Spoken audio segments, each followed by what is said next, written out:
Olá, boa noite. Está no ar a primeira edição do Resumo Brasil de 2022.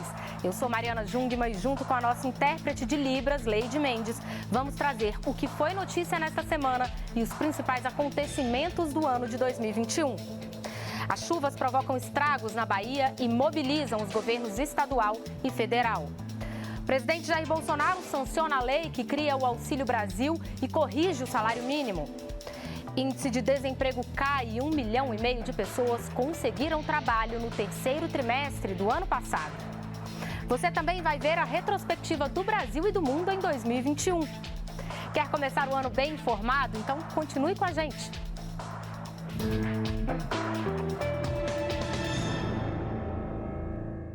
Pelo menos 25 mortes e 91 mil pessoas desabrigadas ou desalojadas. São os números das fortes chuvas na Bahia, segundo a Defesa Civil do Estado. Mais de 160 municípios foram atingidos e cerca de 630 mil pessoas foram afetadas de alguma forma pelas inundações. A cidade de Ipiaú foi uma das mais devastadas por ficar entre dois rios, o Rio de Contas e o Rio da Água Branca. 13 municípios tiveram vítimas fatais. As operações para atender a população estão centralizadas em Ilhéus. Pelo menos 10 estados já enviaram ajuda humanitária. Dezembro de 2021 é considerado o mês mais chuvoso dos últimos 15 anos no Brasil pelo Instituto Nacional de Meteorologia. Na Bahia, as chuvas são apontadas pelo governo estadual como as mais fortes para dezembro dos últimos 32 anos. Elas atingem o sul e o sudeste baiano desde novembro, provocadas pelo fenômeno da zona de convergência do Atlântico Sul, que leva à permanência de nuvens sobre uma determinada área por vários dias consecutivos. O governador Rui Costa afirmou que o estado atravessa o maior desastre natural de sua história. Ele esteve nas cidades atingidas ao longo da semana e disse que vai priorizar a reconstrução de estradas e pontes, além da retirada de casas de regiões de encostas. 4 ministros sobrevoaram as regiões atingidas: João Roma, da Cidadania, Marcelo Queiroga, da Saúde, Rogério Marinho, Desenvolvimento Regional e Damares Alves, da pasta da Mulher, Família e Direitos Humanos.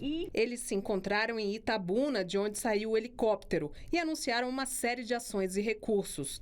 Queiroga, por exemplo, anunciou a liberação de 12 milhões de reais para os fundos municipais de saúde, doses para reforçar vacinação contra gripe e hepatite A, além de 5 toneladas de insumos hospitalares. O governo federal também vai liberar 200 milhões de reais para a reconstrução de estradas na Bahia, no Amazonas, em Minas Gerais, no Pará e em São Paulo, também afetados pelas enchentes. O presidente Jair Bolsonaro sancionou na última quinta-feira a lei que cria o Auxílio Brasil, programa que substituiu o Bolsa Família. O auxílio nasceu como medida provisória, foi aprovado no Congresso e agora sancionado pelo Planalto. A meta é chegar a 17 milhões de famílias nesse mês. Desde dezembro, brasileiros de todas as partes do país começaram a receber o Auxílio Brasil no valor mínimo de R$ 400 por mês. Ao todo, 14 milhões e 500 mil famílias foram beneficiadas. O pagamento do Auxílio Brasil ocorreu no mês de dezembro, no calendário regular, entre os dias 10 e 23 de dezembro, onde nenhuma das famílias beneficiárias receberam menos de R$ 400. Lembrando que muitas famílias receberam, inclusive, mais de R$ 400. O calendário de pagamento do novo programa de transferência de renda do governo federal leva em conta o último dígito do NIS, o número de identificação social. Em janeiro de 2022, vão ser incluídos mais 2 milhões e 500 mil cadastros, totalizando 17 milhões de famílias. O calendário de pagamento vai do dia 18 ao dia 31 de janeiro. O Auxílio Brasil é o novo programa de transferência de renda com o reforço, da interligação de outras ações sociais. Então, isso já está chegando para a população. E o presidente também publicou medida provisória para corrigir o valor do salário mínimo a partir de hoje. Com isso, o mínimo passa de R$ 1.100 para R$ 1.212. A correção foi feita de acordo com a inflação. A medida provisória foi publicada no Diário Oficial da União de sexta-feira. A taxa de desemprego no Brasil caiu para 12,1% no trimestre que terminou em outubro, o que significa que 12.900.000 pessoas estão desocupadas. Segundo o IBGE, o desemprego caiu 1,6 ponto percentual em relação ao trimestre que terminou em julho, o que representa 1,5 milhão de pessoas que conseguiram trabalho. Já a média dos rendimentos reais dos trabalhadores caiu 4,6 pontos percentuais em relação ao trimestre anterior. A semana começou com a morte aos 90 anos de Desmond Tutu, o arcebispo sul-africano que lutou contra o apartheid no país e venceu o Nobel da Paz. Em frente à Catedral de São Jorge, cidade do Cabo, sul-africanos se despediram de Desmond Tutu, levando flores a um memorial. Este morador diz que Tutu foi uma figura-chave para os africanos e para o mundo, e que todos vão sentir sua falta, mas que o legado vai viver para sempre. Embora tenha nascido em Joanesburgo, foi daqui, nas escadarias da catedral, que Desmond Tutu liderou inúmeras marchas e protestos contra o apartheid na África do Sul. A última aparição pública foi em 30 de outubro, quando participou das eleições regionais da cidade do Cabo. Pouco antes disso, comemorou seus 90 anos no dia 7 do mesmo mês.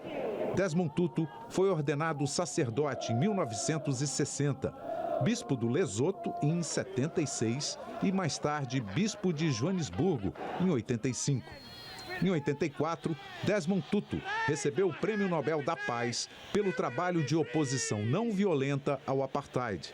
O regime de discriminação racial no país só viria a acabar 10 anos mais tarde. Desmond Tutu foi diagnosticado com câncer de próstata no fim dos anos 90 e desde então chegou a ser hospitalizado diversas vezes por decorrência do tratamento. Outra perda também marcou a semana, a morte do cantor sertanejo Maurílio, da dupla com Luísa, aos 28 anos. Ele sofreu um tromboembolismo pulmonar há 2 semanas. O quadro piorou, levando à morte na última quarta-feira. No Instagram, a equipe do cantor prestou a primeira homenagem póstuma, agradecendo pela inspiração que o cantor provocava. A música de maior sucesso da dupla Luísa e Maurílio é S de Saudade. E esta semana o Brasil perdeu ainda uma das suas grandes escritoras, Lia Luft. Lia morreu em casa, em Porto Alegre, aos 83 anos. Ela tinha câncer de pele detectado há 7 meses, já em metástase. A escritora publicou 31 livros dos mais diversos gêneros. Começou a carreira aos 25 anos, mas o sucesso só chegou aos 40 com a publicação do primeiro romance, As Parceiras. Lia era considerada uma das mais importantes escritoras contemporâneas brasileiras. Daqui a pouco, a gente traz para você os principais fatos que marcaram 2021. Não saia daí, voltamos já.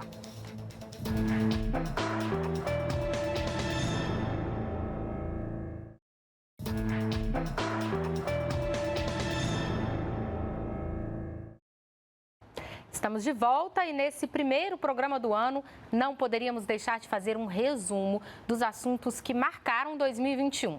E a gente começa lembrando do momento que provavelmente foi o mais impactante, o início da vacinação contra a Covid-19. A partir do dia 17 de janeiro, quando a primeira dose foi aplicada, o que se viu foi um festival de fotos nas redes sociais dos brasileiros ganhando as suas picadinhas e comemorando cheios de esperança. Vamos relembrar.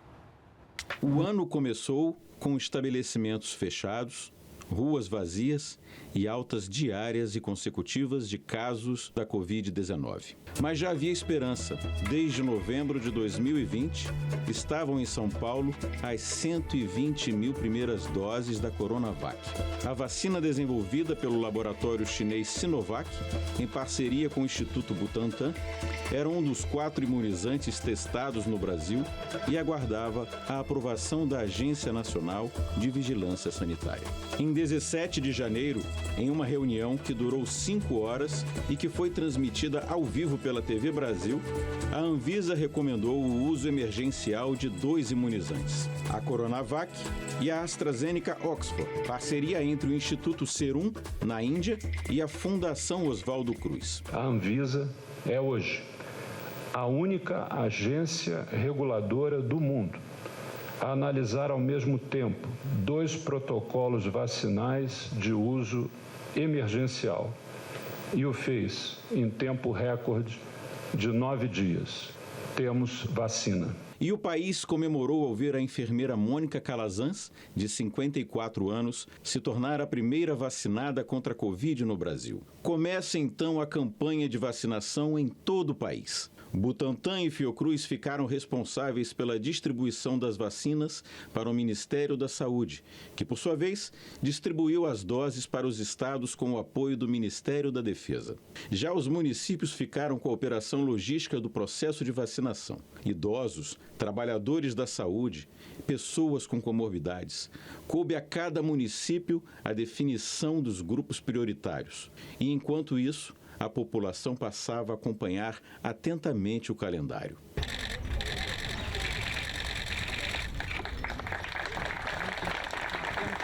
Nos meses seguintes, os brasileiros passaram a contar com outras 2 vacinas. A americana Pfizer, feita em parceria com a empresa alemã BioNTech, e a vacina desenvolvida pela Janssen, da Johnson & Johnson. Esta, diferentemente das outras, era de dose única. A chegada dos carregamentos vindos da China com o insumo farmacêutico ativo possibilitou ao Butantan e à Fiocruz a fabricação interna dos imunizantes. E assim, a vacinação ganhou impulso no Brasil. Mas a campanha nacional de imunização também enfrentou desafios. Atrasos no recebimento de lotes com o IFA levaram a paralisações da produção pelo Butantan e Fiocruz, comprometendo o cronograma de distribuição de doses. Ainda assim, o país passou a registrar uma alta crescente no número de vacinados. Em julho, o país bateu o recorde de aplicação de vacina, com mais de 3 milhões de doses em um único dia. O avanço da vacinação permitiu o retorno gradual às aulas presenciais e reabertura das atividades econômicas, como o setor de turismo, um dos mais afetados pela pandemia. Eventos teste, como festas e jogos de futebol, comprovaram a eficácia da vacinação. O uso de máscaras em local aberto deixou de ser obrigatório em algumas cidades. Com a campanha de vacinação em ritmo cada vez mais acelerado, em setembro o Ministério da Saúde recomendou a 3ª dose para idosos e pessoas com imunidade comprometida. E em novembro, o esquema vacinal de reforço foi liberado para toda a população adulta. E o resultado desses esforços refletiu na queda cada vez mais acentuada no número de contágios, internações e mortes pela doença. Pois é, a vacina trouxe a retomada das atividades econômicas também. Mas os setores da economia reagiram de maneiras diferentes aos impactos da pandemia. Enquanto o agronegócio bate recorde nas exportações, o setor automotivo ainda tem dificuldade em se recuperar. Vamos ver como foi o ano para esses setores. 2021 com crescimento moderado. Essa era a expectativa do setor automotivo depois do forte impacto do ano anterior, quando as fábricas fecharam como medida sanitária. A pandemia desestabilizou o setor de veículos. A produção teve uma queda de 31,6%. No fim de janeiro, depois de um século de investimentos no país, a Ford anunciou o desmonte das fábricas em 3 estados por causa de uma reestruturação global da empresa. Apesar disso, a produção de veículos teve um discreto aumento de cerca de 4% e, com ele, a contratação de mão de obra, mas temporária. Com o fechamento das unidades da Ford no Brasil, o setor ainda está cauteloso em relação à geração de emprego. Com a chegada das vacinas, seria justo o otimismo. E a Anfávia projetou um aumento de 25% na produção de carros em relação a 2020. Mas o setor foi realinhando suas expectativas. A desvalorização do dólar, o aumento no preço do aço e a pressão tributária foram encarecendo o carro. Em São Paulo, o ICMS sobe. e os pátios começam a ter carros incompletos por falta de peças. Os semicondutores, matéria-prima de chips e outras peças eletrônicas essenciais nos automóveis, foram parar em computadores, celulares e notebooks, que ganharam mercado com o aumento do home office. Em casa, o trabalhador precisou de mais equipamentos para se comunicar com a empresa. A Anfávia estima que cerca de 120 mil veículos deixaram de ser produzidos aqui no Brasil no primeiro semestre por conta da falta desses componentes. Por esse motivo e também por conta da atual conjuntura econômica, a Anfávia revisou para baixo a projeção de crescimento na produção para este ano, de 25% para 22%. As montadoras voltam a fechar fábricas com layoffs e férias coletivas. No mercado de autopeças, a crise dos semicondutores atinge também o carro usado. E nas oficinas, carro que quebra demora para consertar. A gente não consegue entregar o carro na data prevista e não consegue ter a rotatividade. Temos demanda e não conseguimos entregar o serviço pronto. Os números de 2021 só serão conhecidos em janeiro. Em sua última carta do ano, a Associação Nacional dos Fabricantes de Autoveículos da Autom. Foi o pior novembro em 16 anos para o setor. Olhando para trás, 20 foi difícil, 21 foi muito difícil, mas a gente tem, considerando todos os problemas que nós enfrentamos, um fechamento de ano razoável. A gente vai ter talvez um pequeno crescimento, né? A gente queria ter um crescimento maior, mas vai ter um pequeno crescimento, a gente precisa de mais crescimento, mas estamos aí, uma indústria forte, resiliente. Se o ano não foi bom o suficiente para o setor automotivo, no agronegócio, os resultados foram positivos. Recorde para o setor que tem garantido o superávit da balança comercial. 2021 tem sido um ano de recordes para as exportações de produtos agropecuários brasileiros. Já em outubro desse ano, nós vendemos mais do que tudo que foi exportado em 2020. De janeiro a novembro, nós vendemos cerca de 111 bilhões de dólares em produtos. Isso é 18,4% acima na comparação com o mesmo período de 2020. Aos olhos do mundo, o Brasil também é visto como uma potência do agronegócio. O que é colhido aqui alimenta mais de 160 países. Números que poderiam ser ainda melhores. Uma outra crise mundial afetou o mercado internacional. A falta de contêineres fez o preço do frete disparar. A escassez de chuva, com a pior seca dos últimos 21 anos, também afetou o preço das carnes, que ficou mais salgado para o bolso do brasileiro. Um ano cheio de desafios, mas também de esperança para a economia brasileira. Para 2022, a nossa expectativa é que as exportações se mantenham mais ou menos nesse patamar deste ano, mas isso vai depender muito dos preços internacionais dos principais produtos da nossa pauta, especialmente a soja em grãos e a carne bovina. Em 2021, o atentado às Torres Gêmeas completou 20 anos. E 2 décadas depois da invasão americana ao Afeganistão, provocada pelo atentado, o grupo fundamentalista Talibã voltou a dar as cartas no país asiático. Na Europa, um vulcão bateu recordes. Um novo terremoto abalou as frágeis estruturas do Haiti, o país mais pobre das Américas. E fora do planeta, uma nova corrida espacial teve início. O Afeganistão foi tomado de forma relâmpago pelo grupo extremista islâmico Talibã no dia 15 de agosto. Os Estados Unidos e aliados correram contra o tempo para retirar as equipes diplomáticas, civis e militares do país. Nos últimos dias de ocupação, cenas caóticas foram vistas no aeroporto internacional de Cabul. No fim de outubro e início de novembro, o G20 e a COP26 movimentaram o noticiário. Líderes das 20 maiores economias do mundo se reuniram em Roma, na Itália, por 2 dias. Eles discutiram sobre a pandemia, a retomada do crescimento econômico e as mudanças climáticas. O presidente Jair Bolsonaro foi ao encontro e falou sobre auxílio emergencial, preservação de empregos e a vacinação contra a Covid-19. O relatório final do G20 firmou o compromisso dos países de limitar o aquecimento global a 1,5 graus e a encerrar os subsídios para a produção de carvão mineral. Logo depois do G20, começou a Conferência das Nações Unidas sobre Mudanças Climáticas em Glasgow, na Escócia. Considerada a mais importante desde 2015, a COP26 reuniu quase 200 países para definir como limitar o aquecimento global a 1,5 graus neste século. Pela primeira vez, o documento final previu a redução gradativa dos subsídios aos combustíveis fósseis e do uso do carvão. Além disso, o governo brasileiro anunciou uma nova meta de redução de 50% das emissões dos gases do efeito estufa até 2030 e a neutralização das emissões de carbono até 2050. Desastres naturais impactaram várias partes do mundo este ano. Em agosto, um terremoto de magnitude 7,2 abalou o Haiti e matou mais de 2.000 pessoas. Outras 13.000 ficaram feridas. Poucos dias depois, o país foi atingido pela tempestade tropical Grace, o que piorou ainda mais a situação. Alguns países enviaram ajuda, entre eles o Brasil. Bombeiros daqui, especializados em resgate, além de insumos e medicamentos, chegaram até lá num avião da Força Aérea Brasileira. Na ilha espanhola de La Palma, o vulcão Cumbre Vieja entrou em erupção em setembro e causou muita destruição por lá. Mais de 1.000 hectares de terra foram engolidos pelo material vulcânico. A erupção do vulcão Cumbre Vieja foi a mais longa na ilha desde que os registros começaram em 1585. Foi também um espetáculo da natureza, que atraiu, inclusive, turistas para a região. A disputa entre bilionários deu origem a um novo modelo de exploração do espaço.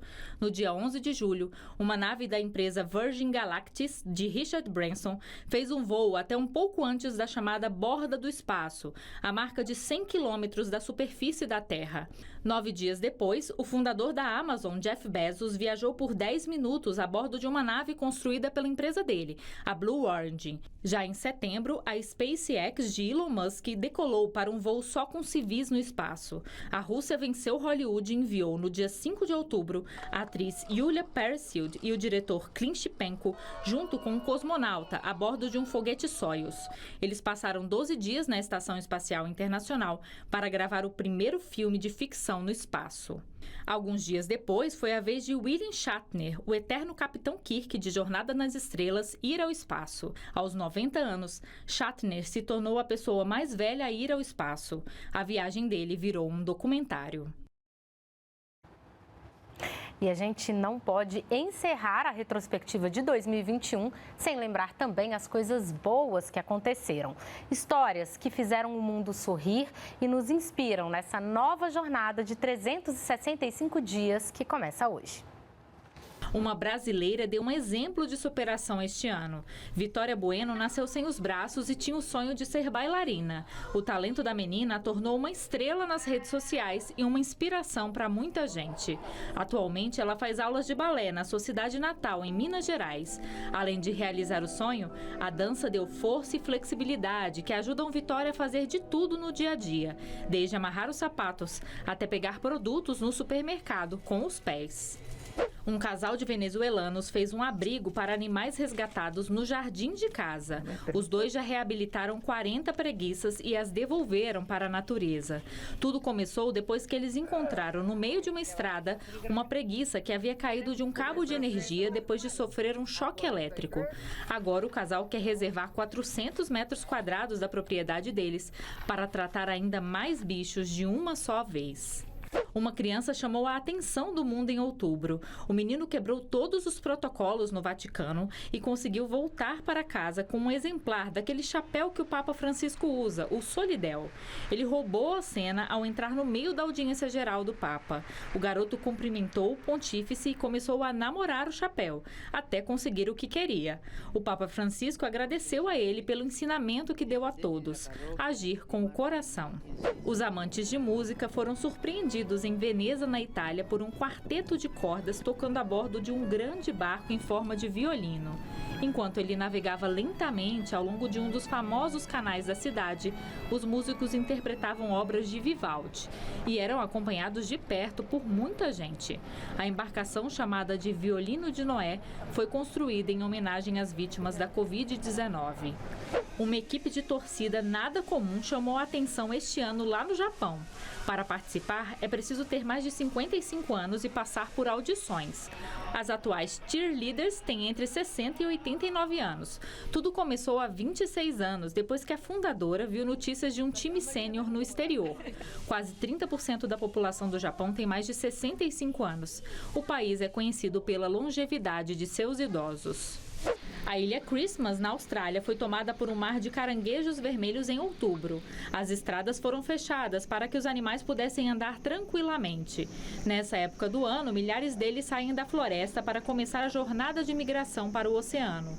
É lá que eles acasalam e desovam. O evento anual é a maior atração turística da ilha. Em abril, lindos tapetes de plantações de canola anunciaram a primavera na região de Úmbria, na Itália.